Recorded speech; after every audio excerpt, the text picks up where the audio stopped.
Professor Gabriel Zuckmann hat ein neues Buch geschrieben. Es heißt Reichensteuer. Ich habe es gelesen, damit du es dir nicht antun musst. Und in diesem Video werde ich dir mehr dazu erzählen. Ich habe ja schon mehrfach über Professor Gabriel Zuckmann auf diesem Kanal gesprochen. Ich habe ihn oft auch herablassend als den verrückten Professor tituliert und ich denke, diesen Titel hat er auch tatsächlich verdient und dieses neue Buch bestätigt eigentlich nur meine Vermutungen diesbezüglich. Das Buch enthält jetzt nicht wirklich neue Ideen. Es ist im Suhrkamp Verlag erschienen.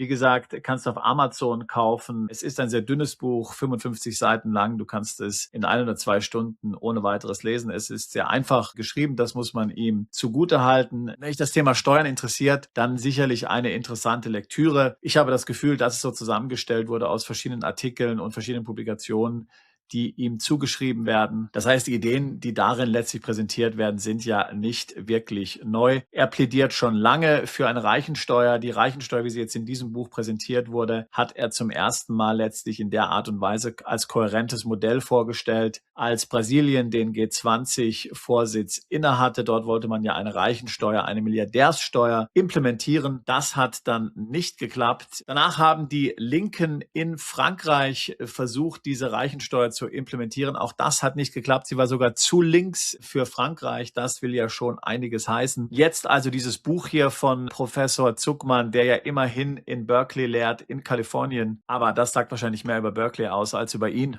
Was ist so die Hypothese? Von was redet er hier? Er sagt also grundsätzlich, dass jene, die über ein Vermögen von 100 Millionen Euro verfügen, also wirklich die Schwerreichen, die Superreichen, jährlich eine Vermögensteuer von 2% bezahlen sollen. Keiner dieser Variablen ist zufällig. Er führt in diesem Buch genau aus, warum jene mit einem Vermögen von 100 Millionen betroffen sein sollen und nicht zum Beispiel jene, die 50 Millionen Vermögen haben oder warum das Ganze erst ab 250 Millionen Euro Vermögen gelten soll. Interessant natürlich, wie weit wir jetzt hier schon runtergekommen sind. Als er im Kontext der G20 darüber sprach, da war ja noch die Rede von den Milliardären, also eine Steuer, die vielleicht 3000 Personen weltweit betrifft. Jetzt ist er schon bei den Millionären angelangt. Wir sehen es ja zum Beispiel am deutschen Außensteuergesetz. Das Ganze wurde implementiert, als der Kaufhausmilliardär Horten in die Schweiz umgezogen war. Da hat man sich gedacht, das kann es nicht mehr geben, wenn weitere Milliardäre in die Schweiz umziehen oder ins Ausland umziehen von Deutschland. Dann müssen wir sie bestrafen. Dann brauchen wir Dinge wie zum Beispiel die Wegzugsteuer oder die erweiterte beschränkte Steuerpflicht.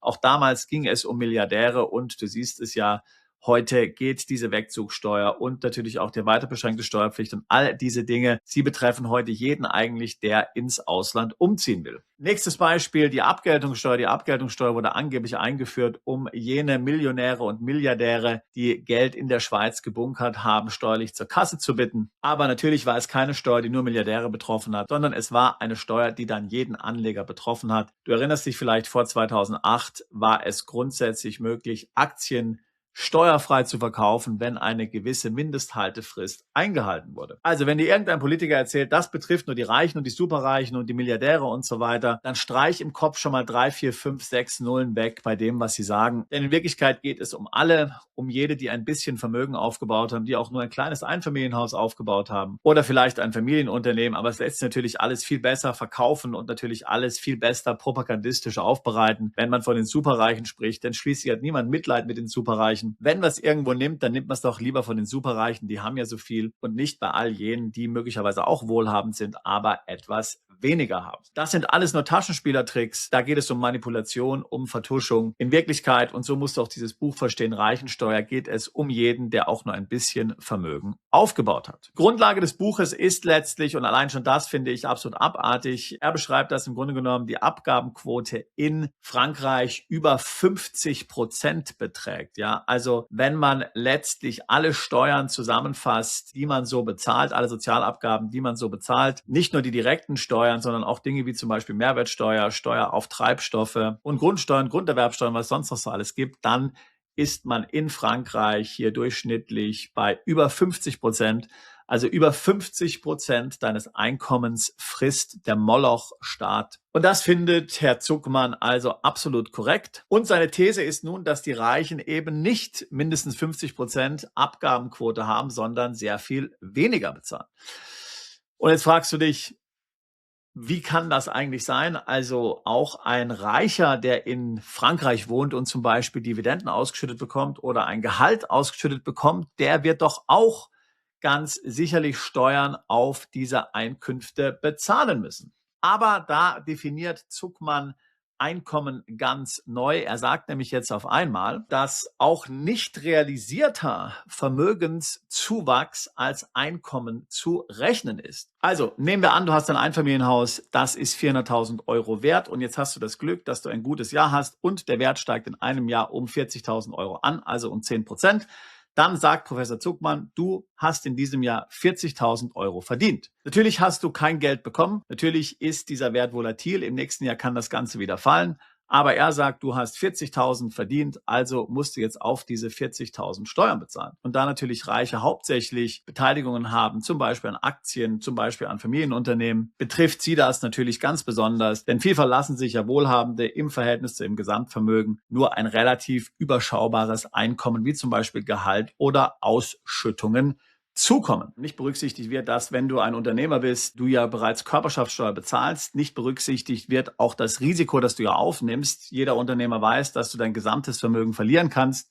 Wir alle kennen wahrscheinlich Unternehmer, die insolvent gegangen sind. Auch schon wenn du am Aktienmarkt investierst, besteht die reale Gefahr, dass du alles verlierst. Wir haben das regelmäßig erlebt. Nur weil es in den letzten Jahren eine Blase gab in selektierten Werten, heißt das ja noch lange nicht, dass deswegen Investieren komplett risikofrei geworden ist. Und dass diese Bereitschaft, Risiko einzugehen, sei es jetzt unternehmerisch oder sei es jetzt als Investor, natürlich auch irgendwie honoriert werden muss, weil ansonsten wird es ja niemand machen. Ja?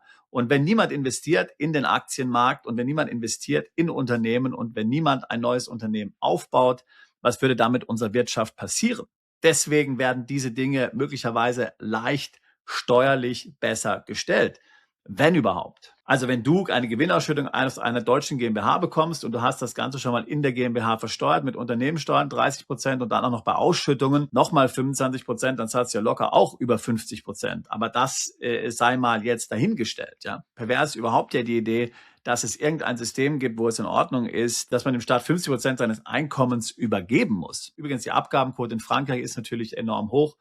Ich habe sie mir auch mal in anderen Ländern angeschaut. So, also hier die Werte für andere Volkswirtschaften. Und zwar sind das Werte, die von der OECD ermittelt werden. Die Gesamtabgabequote. Frankreich an der Spitze hier mit Zahlen laut OECD von 45%. Wie Zuckmann auf über 50 kommt, weiß ich nicht. Italien 43%, Deutschland 38%, Spanien 37%, United Kingdom 35%, Kanada 35%, United States 25% und Japan auch wiederum 34%. Also Frankreich führt dort natürlich schon ganz deutlich. Ich würde sagen, die 25% in den USA meiner Meinung nach sind fair. Herr Kirchhoff, Richter ehemals am deutschen Verfassungsgericht, hat ja damals gesagt, 80% gehören mir, 20% bekommt der Staat. Das finde ich ein anständiges Verhältnis. Alles bis zu 20% kann man sicherlich akzeptieren. Aber die Realitäten, denen wir uns ja heute gegenüber sehen, wo die Abgabenlast entsetzlich hoch ist, das ist absolut nicht gerechtfertigt. Also, um auf das Buch zurückzukommen, mit einer Vermögensteuer von 2% auf das Vermögen von Millionären, die mehr als 100 Millionen Euro Vermögen haben, kommt man dann laut Zuckmann zu einem Ergebnis, dass auch diese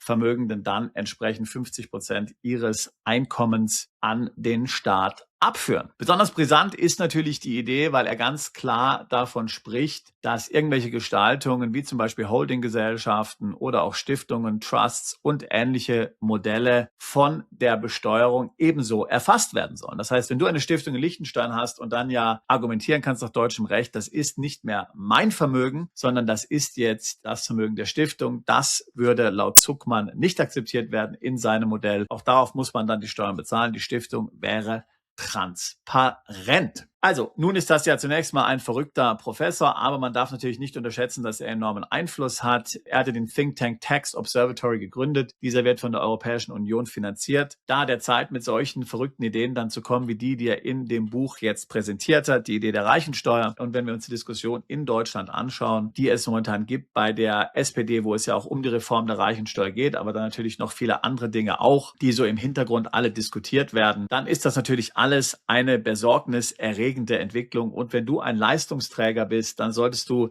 sehr genau zuhören, was Zuckmann hier sagt und dann für dich persönlich die Konsequenzen ziehen. Denn wie gesagt, auch schon Brasilien, als sie den G20-Vorstand innehatten, haben ihn beauftragt, einen entsprechenden Entwurf zu machen. Was er sagt, hat auf jeden Fall Gewicht. Er ist ja, wie gesagt, auch Professor an einer der renommiertesten Universitäten der Welt. Und natürlich nehmen Politiker diese Ideen mit auf. Und das kann sich dann verbreiten wie ein Virus. Du musst dir nur anschauen, was in Kalifornien gerade passiert. Kalifornien ist ja genau der Staat, wo Berkeley ihren Sitz hat. Dort soll jetzt ebenfalls eine Reichensteuer eingeführt werden für Milliardäre. Und extrem viele haben natürlich den Bundesstaat schon verlassen. Also solche Ideen können sich fortsetzen. Und wie gesagt, selbst wenn dir die Milliardäre und die Millionäre nicht leid tun, die Erfahrung zeigt, dass sehr schnell dann alle davon betroffen sind. Die Millionäre sind dann die Versuchskaninchen und über kurz oder lang wird dann auch die Mittelschicht davon erfasst. Das heißt, auch für jeden, der kein Millionär ist und nicht mindestens 100 Millionen schwer ist, sind das sicherlich bedenkliche Entwicklungen, die man sehr genau im Auge behalten müsste.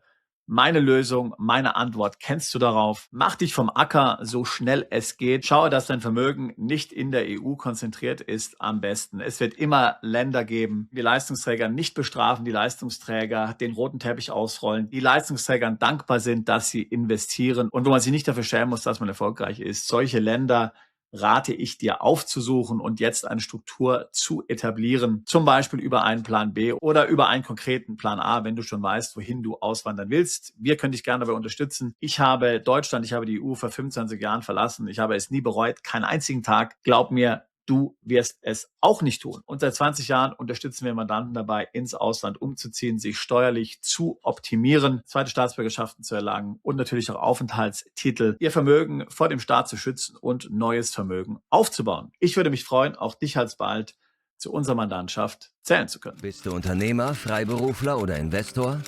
Zieht es dich schon lange ins Ausland? Mach heute den ersten konkreten Schritt in eine Zukunft mit mehr Geld und mehr Freiheit. Buche ein Beratungsgespräch mit Sebastian und seinen Kollegen. Unsere Kanzlei unterstützt Mandanten wie dich dabei, deine Steuerlast legal zu reduzieren, Vermögen aufzubauen und zu schützen und deine persönliche Freiheit zu maximieren. Profitiere jetzt von unserem Fachwissen und unserem Netzwerk. Gehe zu mandatierung.com und werde Mandant unserer Kanzlei.